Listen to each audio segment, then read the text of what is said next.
Good morning students.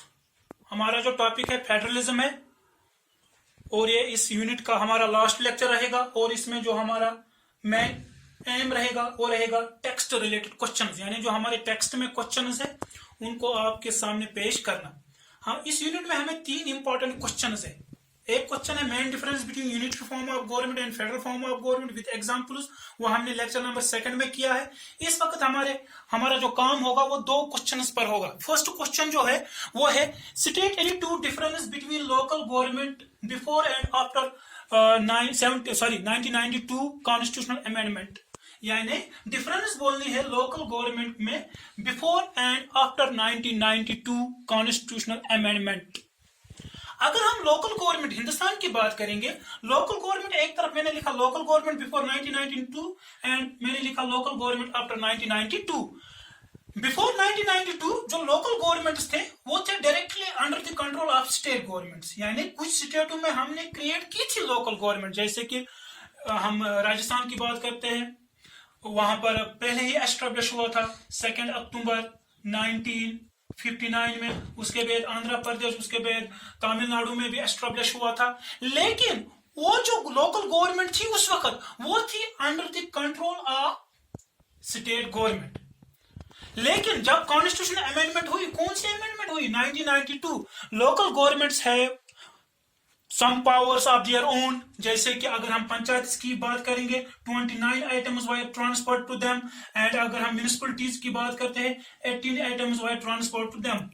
ऐसे items जिन पर वो आप खुद फैसला कर सकते हैं, अपने डिसीजन ले सकते हैं। और एक पॉइंट अगर मैं बोलूंगा, बिफोर 1992 ये जो लोकल गवर्नमेंट थी इनको कॉन्स्टिट्यूशनल स्टेटस नहीं था और आफ्टर 1992 इनको कॉन्स्टिट्यूशनल स्टेटस मिल गया। Second important point, elections were not held regularly before 1992. Elections regularly नहीं हुआ करते थे। It was up to state government, उनकी अपनी मर्जी थी। लेकिन after 1992 मैंने पिछले लेक्चर में भी बोला था कि इसके फ्यूचर्स जब हमने पढ़े थे कि elections were held regularly।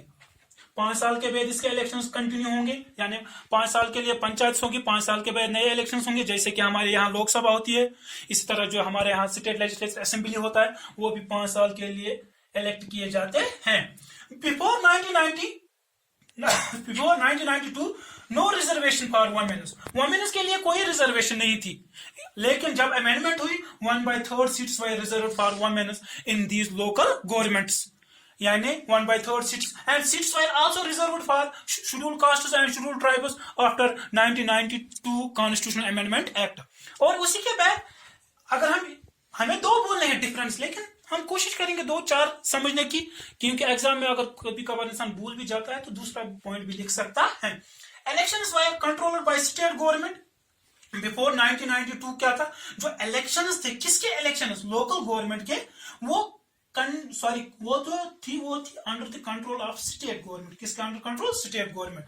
लेकिन आफ्टर 1992 आपको पता ही है, 1992 के बाद मैंने जो बोला था अमेंडमेंट के बारे में कि स्टेट इलेक्शन कमीशन क्रिएट किया गया और स्टेट इलेक्शन कमीशन का काम है to conduct, and state election commission is also responsible to conduct the local elections.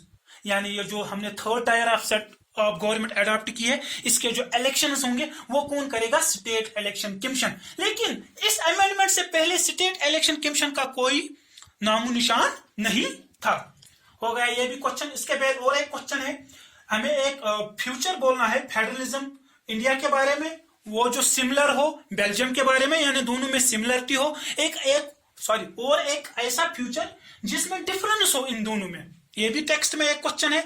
अगर आपने यूनिट फर्स्ट समझा होगा आपको ये क्वेश्चन खुद ब खुद आना चाहिए। अगर हम सिमिलरिटी की बात करेंगे, बेल्जियम में भी है फेडरेशन, हमारे यहां भी है फेडरेशन। बेल्जियम में भी है होल्डिंग टुगेदर फेडरेशन, हमारे यहां भी है होल्डिंग टुगेदर फेडरेशन। यानी वहां पर भी है 3 टायर सिस्टम। एक तो उनकी सेंट्रल गवर्नमेंट है, स्टेट गवर्नमेंट है, तीसरी गवर्नमेंट भी है। हमारे यहां भी है central government, state government, local government. And Belgium में भी है central government more powerful, similarity है देन द रीजन्स और स्टेट्स। और हिंदुस्तान में भी है central government more powerful than the state government और रीजनल गवर्नमेंट। एक सिमिलरिटी है दोनों में। लेकिन अगर हम डिफरेंस की बात करेंगे, बेल्जियम में मैंने बोला अभी 3 सेट्स ऑफ गवर्नमेंट है। एक गवर्नमेंट है at this national level, central government है, दूसरी गवर्नमेंट है स्टेट लेवल पर, एंड तीसरी गवर्नमेंट जो बेल्जियम में है वो है कम्युनिटी गवर्नमेंट। पहले यूनिट में हमने पढ़ा है क्या गवर्नमेंट है, community government. And community government के जो पावर्स है वो भी हमने पहले यूनिट में पढ़ा है, regarding culture, educational and language related issues. And अगर जब हम हिंदुस्तान की बात करते हैं, हिंदुस्तान में भी है थर्ड सेट ऑफ गवर्नमेंट, लेकिन जो हमारे यहाँ थर्ड सेट ऑफ गवर्नमेंट है, लोकल गवर्नमेंट है, उनको हम बोलते हैं पंचायत और म्युनिसिपलिटीज। और बेल्जियम वाले क्या बोलते हैं, कम्युनिटी गवर्नमेंट, और उनके अपने पावर से। लगभग ये लास्ट टॉपिक था इस यूनिट का। होप आपने ये समझा होगा। आप हमारे चैनल को सब्सक्राइब कीजिए, लाइक कीजिए, शेयर कीजिए हमारे वीडियोस को। थैंक्स।